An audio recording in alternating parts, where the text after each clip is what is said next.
Welcome to this explainer. I'm really glad you're here today because, well, I found something incredibly fascinating. There's a massive shift happening right now in how the entire world measures success, and I really need to show you what's going on. We're going to go on a bit of an investigation together to discover what's actually happening behind the scenes of our education and hiring systems. To start this off, I want you to imagine two different students. Over on the left, we've got student A. They get straight A's, they collect literally every academic trophy you can think of, and they can memorize information perfectly. Then, on the right, we have student B. They get completely average grades, but they spend their weekends building random projects, launching these little startup ideas, and just asking really unconventional questions. So, who succeeds 10 years later? At first, this sounds impossible to predict. You'd probably just automatically default to the straight A student, right? But the answer isn't what you'd expect. In fact, the data we're about to look at is forcing the entire world to rethink what a good student actually means. It really brings up what we call the straight A paradox.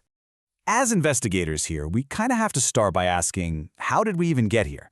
To understand this, we have to rewind just a bit. In the late 1800s and early 1900s, schools were expanding rapidly to accommodate the masses. Governments and institutions desperately needed an efficient way to sort millions of students. So grades became the perfect, scalable solution. You know, a simple letter, an easy comparison. And today, that exact same system dictates scholarships, university admissions, and early careers around the globe. But here's what doesn't make sense. What if we've been measuring the wrong things this whole time? Because when you look at how traditional tests operate, they're incredibly good at measuring short-term memory and compliance to a rubric. But human potential? That is a whole lot messier. And what's absolutely fascinating here is what this reveals about the modern workforce.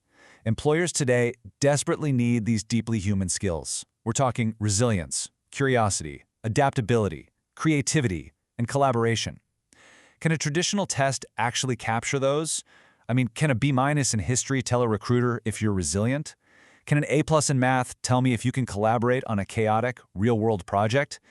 A traditional test simply cannot capture those qualities. Which brings us to the grade inflation problem.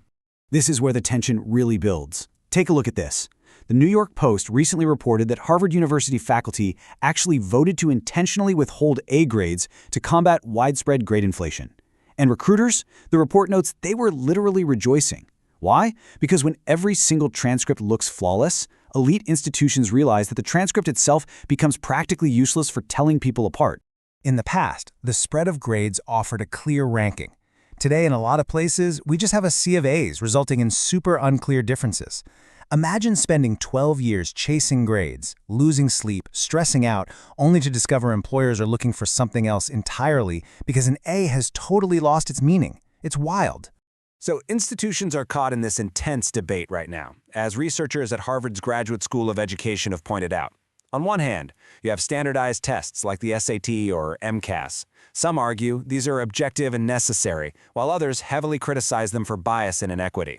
On the other hand, you have heavily inflated high school grades, which definitely offer lower pressure, but are becoming an increasingly inaccurate metric of a student's actual ability.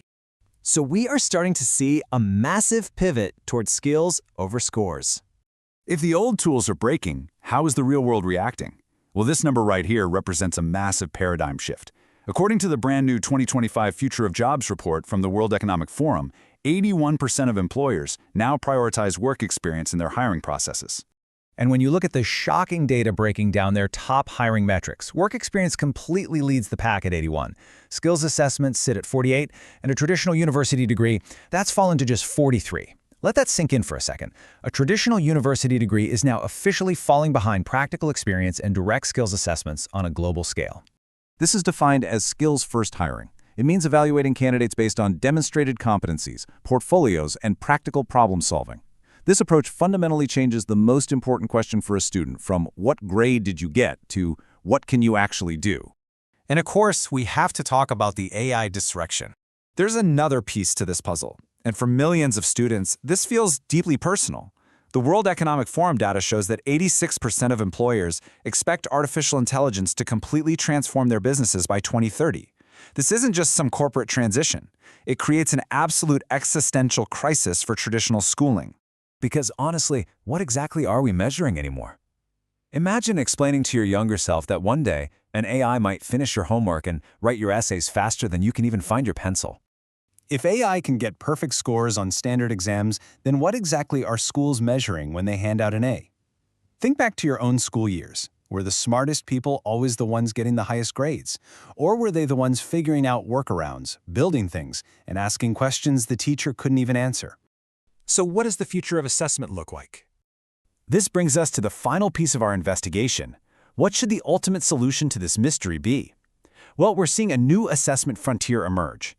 Groups like Harvard's Democratic Knowledge Project are exploring really powerful alternatives, trading simple letters for rich, skill-based evidence.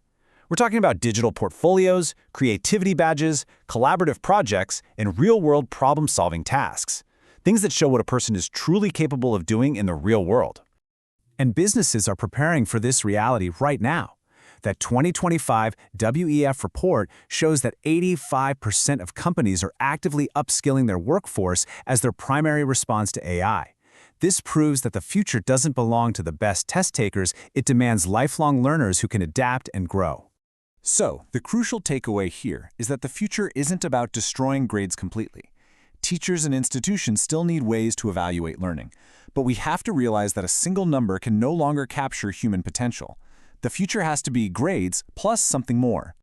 And this brings us to a challenge. If schools could keep only one measure of success moving forward, which would you choose? Grades, creativity, problem solving, character, real-world skills. Pick one and defend it in the comments.